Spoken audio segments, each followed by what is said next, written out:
Alright, here we go.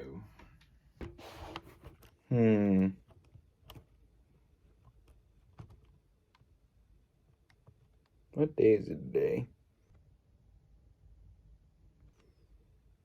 Oh! Alright, I know just the thing to write. Dear Time Travelers, happy Back to the Future Day. I wanted to make this before the day of its celebration, so let's do it, shall we? When I first saw the film for the first time, I was fascinated by it. From the characters to the concept of time travel and its logic, alongside the story and themes themselves. It really got me hooked to the 80s nostalgia train, and I can't say I was surprised. If you don't know what this film is about, it follows a high school teenager named Marty McFly, a high school student whose life is pretty average when it comes to school and very realistic when it comes to his family. His mother's an alcoholic, his dad's often getting harassed after many years by his high school bully, Biff Tannen, alongside his siblings, with one that works a lousy job and the other not really being the best when it comes down to being there and supportive for her family, I guess. So needless to say, a family that the main character is in is usually a mixed bag with. However, things truly change when his best friend, who's a scientist, ends up making a time machine out of a DeLorean. Go figure. Unfortunately, Marty makes the mistake of getting in the vehicle after having to go ahead and get away from Dr. Frame when it came to the plutonium. After the 30-year time traveling, Marty realizes that he's stuck in the 50s and cannot escape due to how there's no energy source available for the DeLorean. From that point forward, he gets to meet his parents, which shaped what his family is in the regular timeline. His mom being an average high school woman by standing up for herself sometimes, and very bubbly once Marty gets to interact with her. Meanwhile, Marty's dad, George McFly, is considered a disgrace, with him being a nerd, a person that's pressured by Hill Valley High School bully Biff Tannen, and a character that's weakness is confidence when it comes to talking with Lorraine Baines, aka Marty's mom. Alongside being Doc, but a tad bit younger, he is able to help Marty out with getting back to his time period, but in exchange, he must get his mom and dad together at the Enchantment Under the Sea dance at school, aka the first time that George and Lorraine enjoy their time together. So clearly there is some form of alterations with that timeline that Marty made. Since it was originally supposed to be George McFly who was supposed to meet Marty's mom, aka Lorraine Baines, within the regular timeline, this kind of sets him back by an absurdist amount. So he has to pretty much get them together through this Enchantment Under the Sea dance event, aka the first time that they were ever together. So, as the week pursues, he tries his absolute hardest to get George confident and Lorraine excited to see him. Unfortunately, that sort of plot foils with Biff Tannen. Obviously, of course, it very much so does that. And, yeah. Thankfully, he's able to get them together, though. And luckily, Doc Brown was able to help him get back home. The only problem? Well, obviously, of course, Marty tries his absolute hardest to warn Doc Brown, but unfortunately, due to his stubborn nature and how he does not want to affect the time and everything,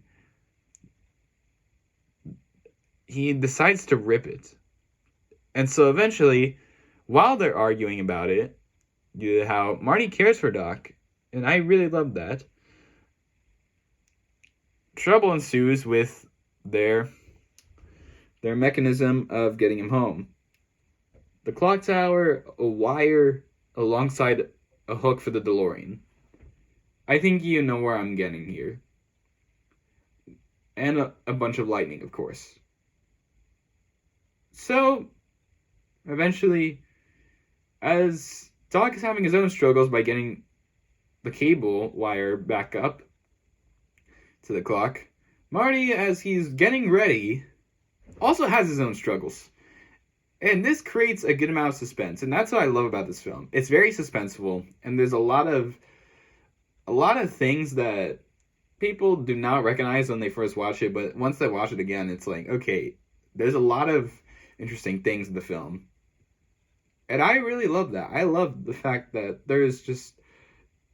you're just fascinated by the whole thing. It really is a great film to watch. Okay, getting back to the point though. Like I said, Doc is able to send him back home, but that also does mean that time is racing. So that's what I mean truly by the suspense of it all. And it really is just like, I'm quite fascinated by how Robert Zemeckis did this, because it's like, and especially with Bob Gale being the writer, it's really interesting with how they both did it, with the whole suspense and everything. But just before the clock ticked, Marty was able to get home. And so, after such what I considered the weirdest experiment ever, McFly is able to return home, but not quite yet, as he's ready to warn Doc about what's to come next, since he put a couple minutes before the whole shooting happened, in which Doc died. And it was already too late for Marty. Thankfully, he's still alive, though, because of the fact that he taped the letter back together. And that's what I also love about the dynamic between a lot of these characters. It's like, it feels grounded, relatable, and it just really is just something that, you know, it makes sense with the time and settings that this is in. I really enjoy the fact that that's the case. It really is just a timeless film. It's just a timeless classic, man. But getting back to my point. Eventually, soon after, Doc drops him off, and by the very next day, everything has changed. From the lifestyle of his house to the lifestyle of his parents and alongside Biff, everything has truly changed for the better.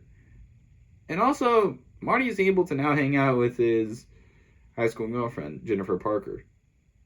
Just when you thought that it was going to be a nice ending, boom, DeLorean comes in with a bunch of futuristic parts.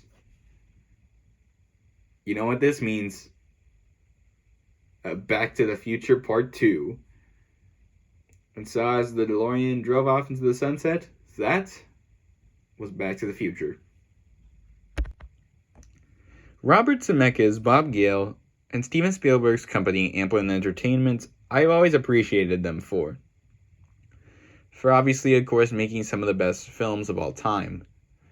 From the studio, and Steven Spielberg, and Robert Zemeckis' visions. Clearly, they have been masters of film, and this movie is absolutely no exception. It has shown how timeless this film has been, and how it clearly shows a lot of central themes, including the complexities of family relationships, their age gaps, the consequences of messing time itself in your own hands, fate versus free will, and taking control of one's destiny. I'm honestly impressed with how this film balanced all of its central themes within a good duration of time. And I will consider it one of my favorite films, alongside other classics from the 80s, such as E.T., Indiana Jones, a lot of good films, I'm not gonna lie. There's a lot of good movies from the 80s I would definitely consider. It really felt like a magical time. You had E.T., you had The Goonies, you had Indiana Jones. A lot of great films from the 80s specifically. But I will always have a soft spot when it comes to Back to the Future.